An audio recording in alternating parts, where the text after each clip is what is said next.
Hey, welcome back, APUSH kids. We're here for our next lecture on AP US history.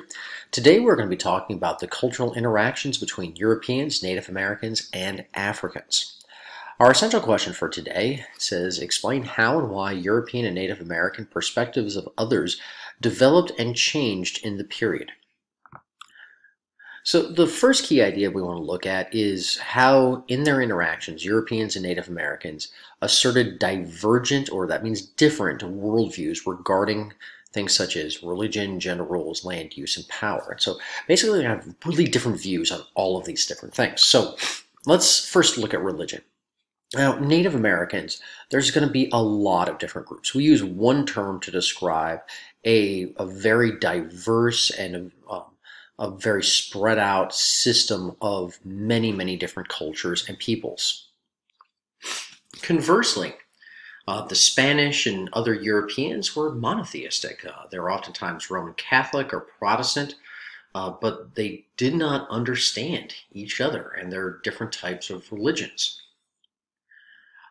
Now, this chart on this page will be helpful for you. I've stolen it off of Khan Academy. It's probably the best looking of succinct explanation of the different other areas of confusion. So let's just kind of run through each of these. So land use, and specifically this kind of deals with not only land but property and trade.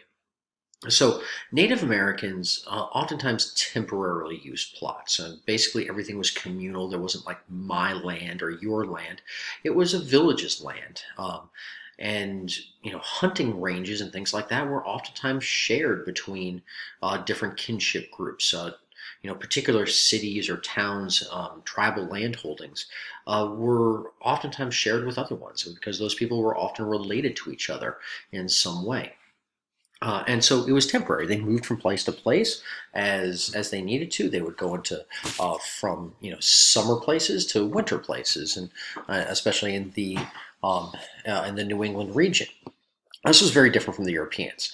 Land was individually owned. It was a particular person's land, and it could be passed down from family to family. Now, Native Americans did they did have their own plots of land, especially when it came to farming and things like that. But once that person passed, it was no longer theirs. It went back to the communities. And with property and trade, for Native Americans, trade was almost always ceremonial. It was your ability to give gifts was really the thing that you wanted to be able to do. Where with Europeans, it was a business transaction. You wanted to be able to accumulate not only things, but land and be able to have a higher status. Oftentimes, this led to confusion, especially with the purchases of land between Europeans and Native Americans.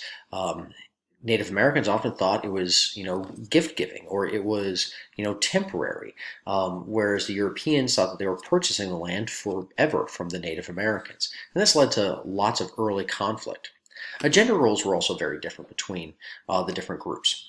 With Native Americans, there was defined gender roles. Men would hunt and fish, make war, where women oftentimes farmed, and they had much, much greater influence.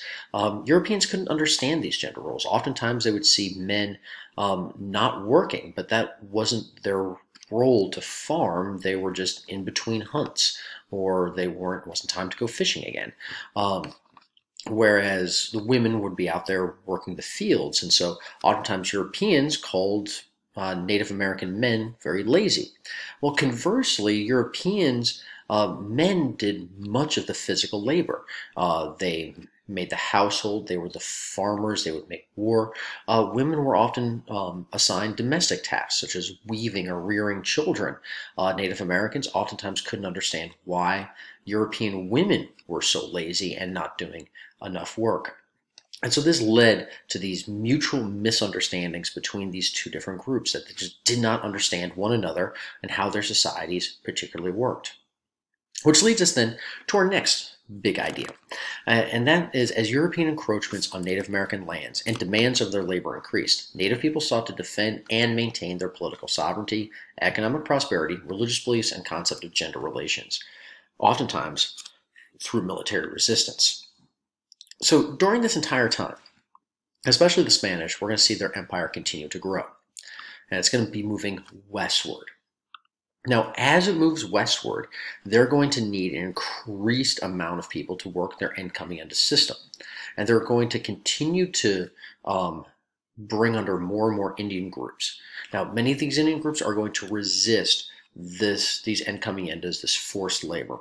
Now, this will lead to a forced military uprising. The most famous is the Pueblo Revolt, which happens in 1680. Now, it's also sometimes referred to as Pope's Rebellion. There's going to be almost 400 Spanish that are killed. 2,000 Spanish settlers are going to be driven south towards Mexico. Now, eventually, Pope's Rebellion will be brutally crushed. The Spanish will come back in brutal fashion, but it does help to illustrate how Native Americans did resist when they felt that their ways of life are being encroached upon. And this is going to be a similar pattern that we're going to see throughout U.S. history all the way up into the 1900s. Finally, our third and last big idea for today is about the debate that is fostered, especially among different religious and political leaders, about Native Americans, and also how justifications for their subjugation are going to be developed. So, European religious political leaders will have this debate. And this actually, there's a literal debate that does happen between two religious and political leaders, Bartholomew de las Casas and Sepulveda. Now, they're going to have a literal debate over this issue about what is the role of Native Americans, where they are in society. Now, Las Casas, he's going to argue that Native Americans were human. They were morally equal to Europeans, and enslaving them was not justified. He was a Catholic priest, had gone to the New World, had written extensively about the horrors that he saw, especially of the treatment of Native Americans within the incoming Inda system.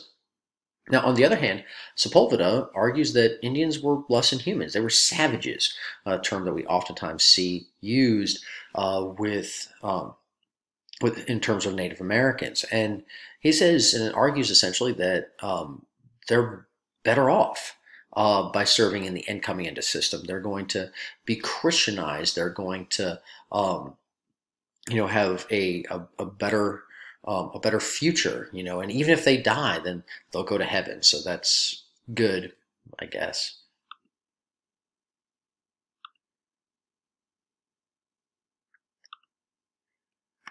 So anyways, that ends our lecture for today on Native Americans and the Spanish. All right, so we should look at the mutual misunderstandings that the two groups have, how Native Americans resisted encroachment, and debates in Europe about how Native Americans were treated.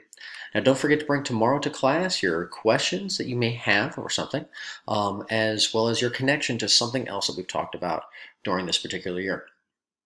Until next time, go Pack.